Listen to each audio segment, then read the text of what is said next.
Mesdames, Messieurs, bonsoir. Ravi de vous retrouver sur Canal 3 Bénin. Au sommaire de cette édition, un symposium sur la cybersécurité se tient depuis hier lundi à Cotonou. Y prennent part les responsables au plus haut niveau des forces de défense et de sécurité du Bénin et de la sous-région. Objectif de la rencontre, mieux coordonner les stratégies afin de venir à bout de l'insécurité dans les États membres. Démarrage de la tournée foraine organisée par le ministère du Travail et de la Fonction publique dans les départements des Collines et de la Donga. La ville de Djougou dans la Donga est la première étape de cette tournée du ministère résolument engagé pour une administration efficace et performante. Les détails à suivre en cours d'édition. Et puis, organisation des activités de loisirs dans les 11 centres de détention du Bénin. C'est une activité de la direction de la jeunesse, des loisirs et de la vie associative du ministère des Sports. Le lancement officiel s'est déroulé lundi dernier à la prison civile de Cotonou en présence d'une délégation de la DJVA. Vous aurez plus de précisions en fin de journal. À nouveau, bonsoir et merci de nous rejoindre sur Canal 3 Bénin. Cotonou abrite depuis hier lundi un symposium sur la cybersécurité. La rencontre mobilise les responsables au plus haut niveau des forces de défense et de sécurité du Bénin et de la sous-région. Ensemble, ils réfléchissent sur la coordination de leur stratégie en vue de venir à bout de l'insécurité dans les États africains. Les travaux ont été lancés par le ministre béninois en charge de la défense, assisté de l'ambassadeur des États-Unis au Bénin. Voici le reportage.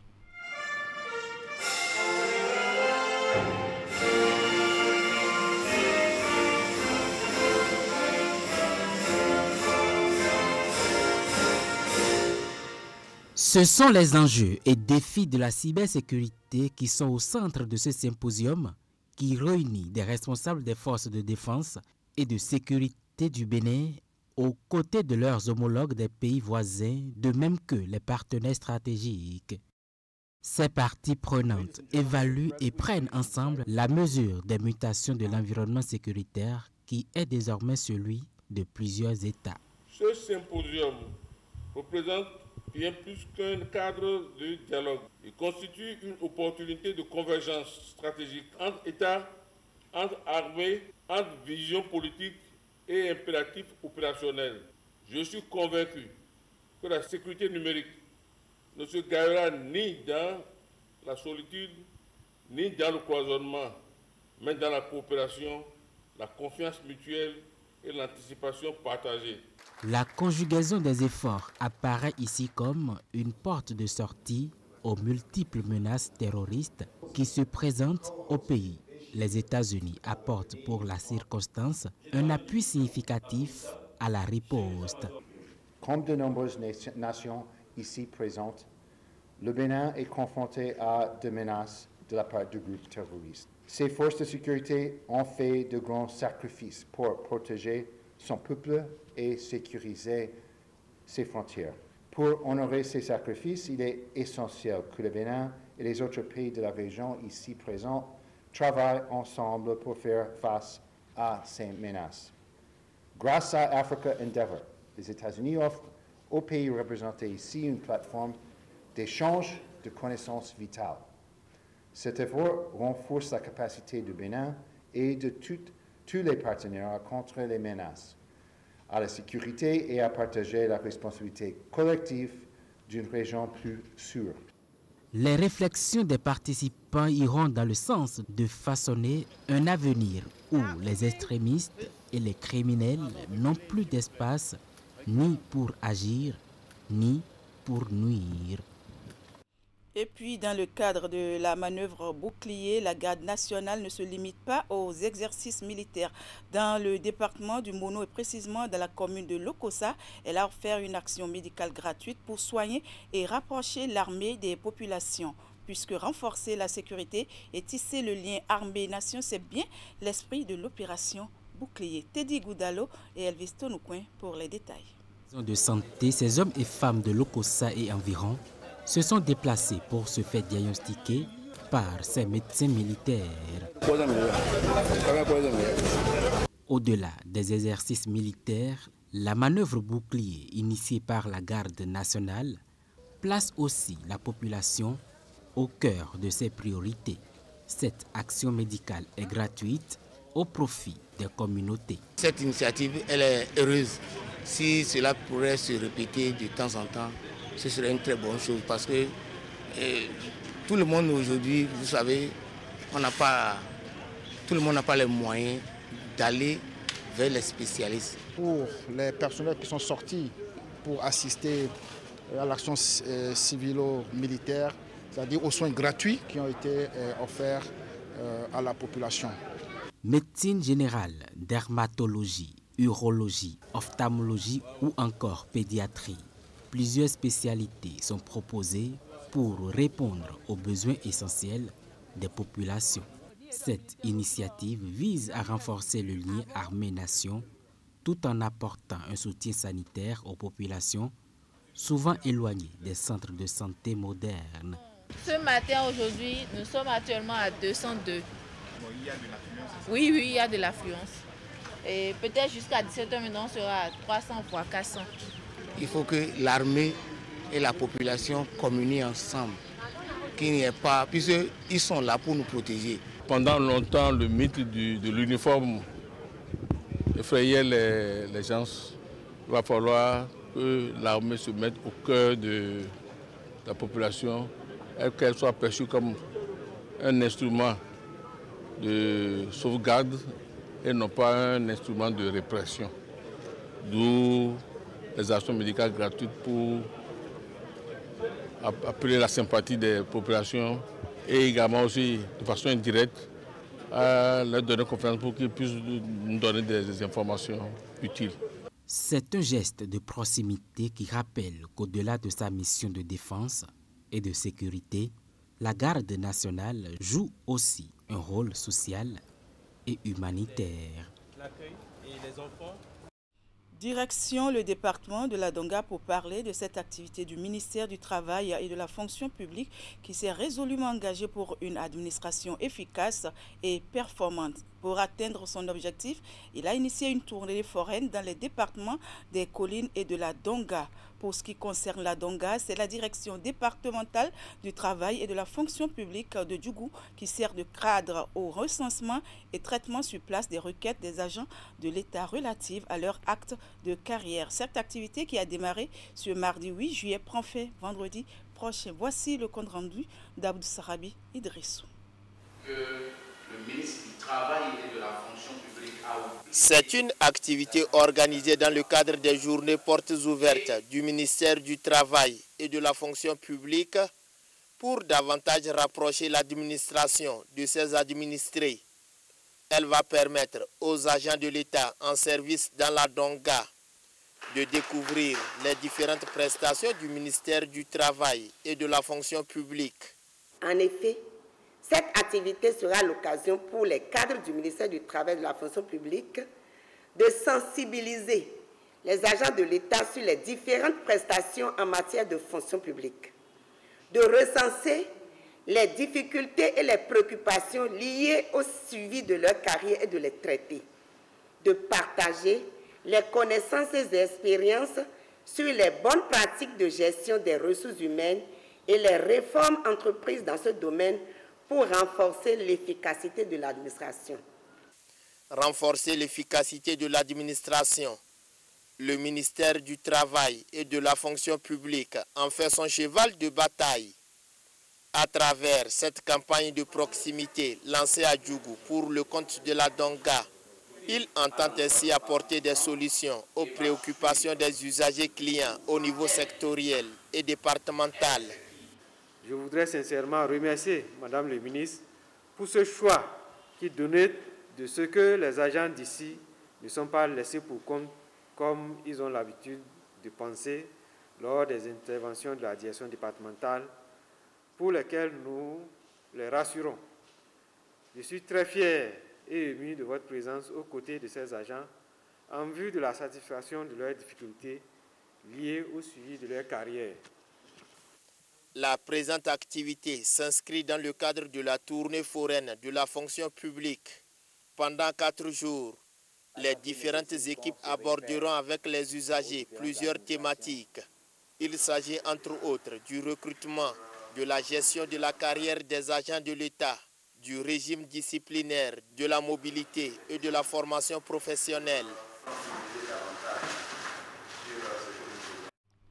On revient à Cotonou pour nous intéresser dans un tout autre registre au 38e colloque de l'Association internationale de climatologie, AIC, qui s'est ouvert hier mardi à l'université d'Abomey-Calavi, placé sous le thème.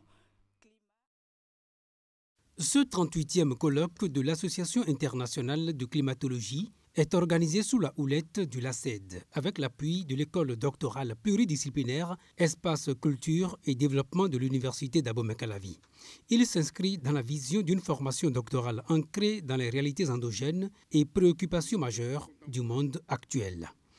Le thème retenu, climat, agriculture, ressources en eau, tourisme et développement, traduit la nécessité d'aborder les enjeux climatiques de manière holistique. Dans un contexte mondial marqué par l'aggravation des bouleversements climatiques, la recherche académique se révèle plus que jamais indispensable. Il ne s'agit plus de viser uniquement le progrès social et économique, mais d'inscrire désormais nos ambitions dans le respect des limites écologiques et des équilibres naturels. Ce 38e rendez-vous de l'AIC se tient dans la continuité de la précédente édition tenue en juillet 2024 à Paris pour promouvoir les échanges scientifiques entre chercheurs et acteurs de développement. Des acteurs qui se réunissent pour 3 jours autour du climat, de l'agriculture, des ressources en eau, du tourisme et du développement comme axe majeur et prioritaire du gouvernement. Cela dénote de l'importance non seulement de la thématique choisie, mais également de l'intérêt pour le développement de notre pays. Il est important que nous puissions échanger sur les risques et les catastrophes et les stratégies d'adaptation et de résilience pour faire face durablement à ces catastrophes.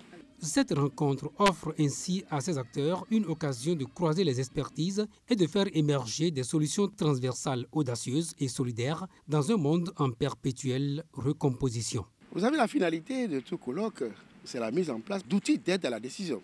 Proposer des stratégies aux décideurs pour mieux gérer et durablement les espaces qui leur sont confiés. Les thématiques de ce 38e colloque de l'AIC aideront donc le Bénin à avoir des outils pour une bonne gestion de son espace. Toutes nos excuses pour cette petite interruption. Vous venez de suivre le 38e colloque de l'Association internationale de climatologie AIC, qui s'est ouvert hier mardi à l'université d'Abomey-Calavi sous le thème climat, agriculture, ressources en eau, tourisme et développement. C'est un grand rendez-vous scientifique qui invite à des réflexions pluridisciplinaires et à des approches croisées entre climatologues, géographes, agronomes, économistes, sociologues, touristes et experts en aménagement du territoire. Ces acteurs vont pendant 3 jours échanger sur les risques, les catastrophes et les stratégies d'adaptation et de résilience pour affronter ces catastrophes. Je vous le disais en titre, la direction de la jeunesse, des loisirs et de la vie associative du ministère des Sports sacrifie à une tradition annuelle qui est l'organisation des activités de loisirs dans les centres de détention du Bénin. Cette année, les pensionnaires des 11 centres de détention du Bénin ont reçu la visite de la délégation de la DJVA pour le même exercice. Le lancement officiel de ce programme a eu lieu lundi dernier à la prison civile de Cotonou. Les précisions avec Candide Hunweto et Rachidi Soubero. Utile aux pensionnaires des établissements pénitentiaires. La direction de la jeunesse, des loisirs et de la vie associative du ministère des Sports accorde du prix à cette recommandation des règles minimales pour le traitement des détenus. Ce qui justifie clairement la visite de la délégation ministérielle ce lundi 7 juillet 2025 à la prison civile de Cotonou. Elle vient les mains chargées de divers jeux, dont le ludo, le Scrabble, les jeux de cartes, de belote et bien d'autres.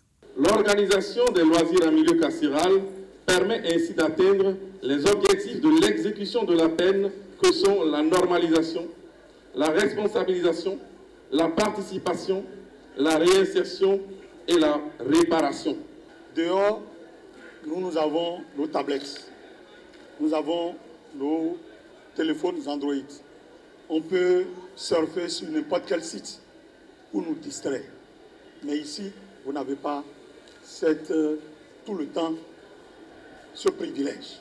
Lancé en 2019, ce programme qui est aujourd'hui à sa 5e édition vise à promouvoir la pratique des loisirs sains et à offrir à la jeunesse en milieu carcéral des moments de divertissement et de bien-être. Un programme porté par le ministère des Sports et le ministère de la Justice qui apporte depuis lors une touche particulière au moment de gaieté et de joie dans les centres pénitentiaires. Je vous encourage à vous engager pleinement dans les différentes disciplines, à les saisir comme des occasions d'apprendre, de renforcer les capacités et de partager. En plus des récompenses qui vont sanctionner ces jeux à l'issue de ces quelques jours de divertissement que nous aurons, nous allons laisser les matériels de loisirs que nous avons amenés pour que, au-delà de notre passage, les moments que vous allez avoir passés pour les moments de liberté ou de défoulement à l'intérieur du centre de la maison d'arrêt, que vous puissiez vous continuer à vous divertir. Ces activités de loisirs vont ainsi apporter un peu de couleur aux journées des pensionnaires dans les 11 centres de détention du Bénin. Elles témoignent une fois encore de la volonté du gouvernement de garantir l'accès aux loisirs sains à tous les détenus sur l'ensemble du territoire national. On s'intéresse à présent à la corniche est de Cotonou, située dans le 3e arrondissement au quartier Akpakpa, à la descente de l'ancien pont. Cette corniche est désormais opérationnelle. Ouverte à la circulation il y a quelques semaines, l'infrastructure routière fait déjà la fierté des Béninois. Hugues Vignigbe et Rachidi Soubirou ont fait un tour lundi dernier pour constater l'ambiance qui prévaut autour de cette nouvelle attraction de la capitale économique du Bénin. Voici le reportage. Bordée de barricades et faisant office de promenade ou de décor idéal pour des séances de prise de vue dans un passé récent, la corniche est de Cotonou accueille depuis peu ses premiers moyens roulants.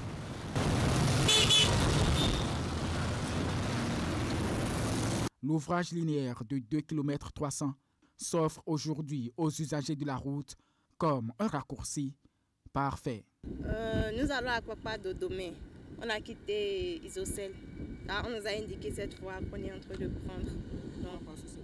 C'est plus rapide et je pense que ça mène tout droit là où on va.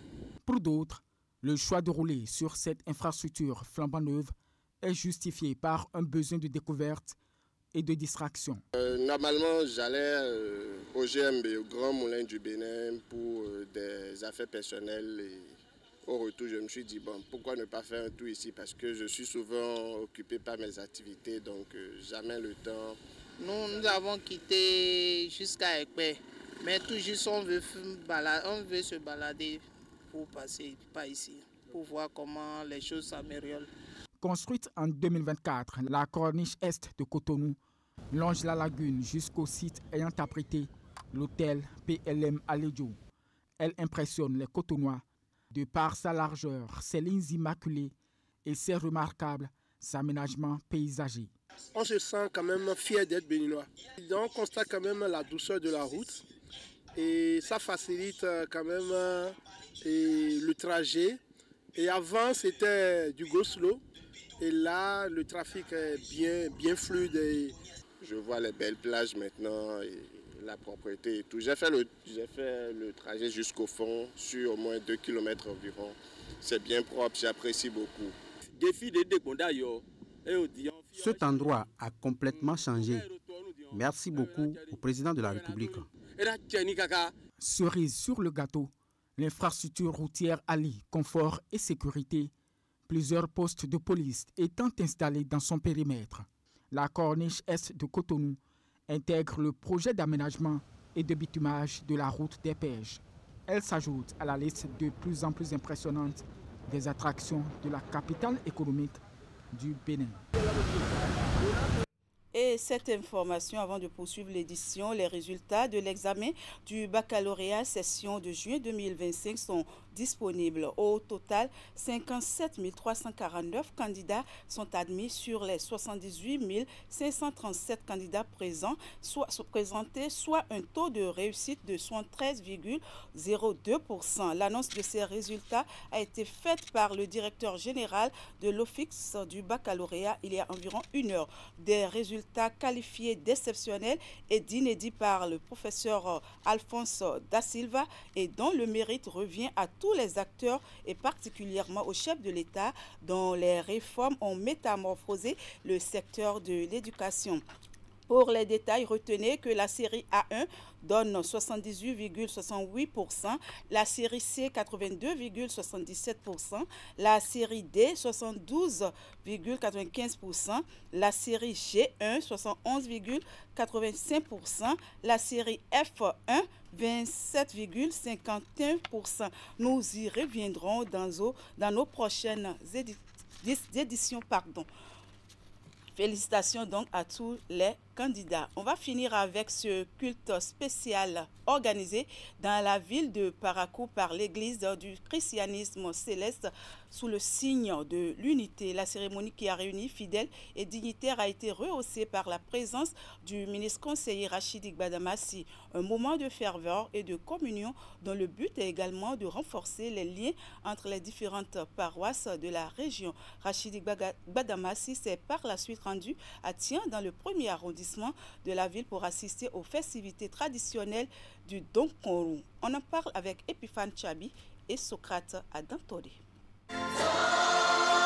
C'est une nouvelle page d'histoire que vient d'écrire l'église du christianisme céleste dans le Borgou. Réunis à la paroisse de Banikani à Parakou ce samedi, fidèles dignitaires et représentants des différentes paroisses ont célébré un culte d'action de grâce suivi d'un conseil spirituel sous le signe de l'unification.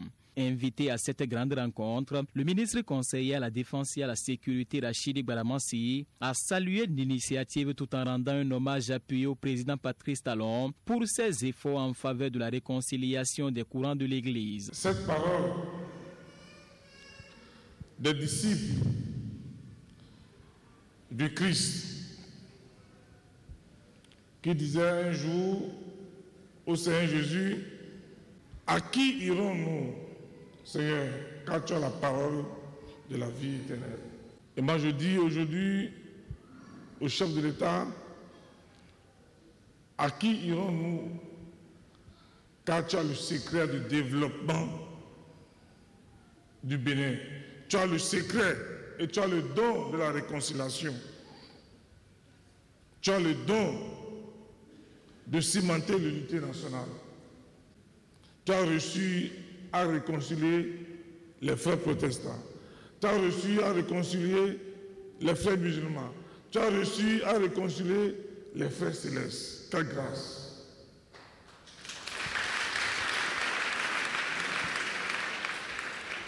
Il a reçu là où beaucoup ont échoué. Kérékou, Père son âme, a tenté d'unir cette église. Cela s'est enchaîné d'un échec cuisant. Avant ça, le président Soglo en a fait. Mais depuis le 20 février, la démarche de l'unité a été engagée et nous sommes en train de marcher dans ce processus. Un peu plus tard, dans le quartier Tian, toujours dans la ville de Parakou, Rachidi Gbadamassi a préparé la cérémonie du Donkourou, une fête traditionnelle qui marque le nouvel an Batonou. La valorisation de nos cultures, c'est notre raison d'être et c'est la priorité du gouvernement. En témoigne la réflexion et la construction de certains palais. Ce qui se passe en Niki, c'est de l'inédit, c'est du jamais vu. La construction du palais impérial de Niki a coûté plus de 5 milliards de francs CFA. Un samedi visiblement chargé pour celui qui se montre de plus en plus proche des différentes communautés, suivant l'ambition prônée par le chef de l'État, le président Patrice Talon. Eh bien, mesdames, messieurs, ainsi s'achève ce journal que je vous remercie d'avoir suivi.